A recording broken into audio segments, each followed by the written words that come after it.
Gabing-gabi na. Bakit ngayon ka lang umuwi? Ano nangyari sa'yo? Bakit ka may bukol? Binatukan po ko nung mama. Tinatanong ko lang naman kung ano ang nauna, itlog o manok. Parang yun lang, babatukan ka na. Siyempre nauna ang itlog. Kung nauna po ang itlog, saan galing ang itlog? Siyempre sa manok. E di manok nga po ang nauna. Mukhang manok nga ang nauna. Kasi sa kanya nanggagaling ang itlog. Pero saan po ba nanggagaling ang manok? Siyempre sa itlog. E di itlog pa rin talaga po ang nauna. Kasi sa kanya nanggagaling ang manok. Sige, itlog na. Pinapainit mo ulo ko, matulog ka na.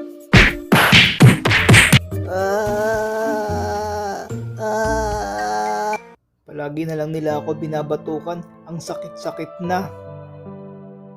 Pagpasensyahan mo na papa mo, pagod lang yun galing trabaho. Gusto ko lang naman po malaman kung ano ang nauna, itlog o manok. Palagi na lang nila ako binabatukan. Manok ang nauna anak? Kung manok nga po yung nauna, di ba yung manok galing nga sa itlog? Sa itlog nga anak.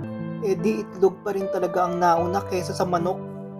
Mukhang itlog nga talaga ang nauuna kasi doon nang gagaling ang manok. Pero di ba yung itlog galing nga sa manok?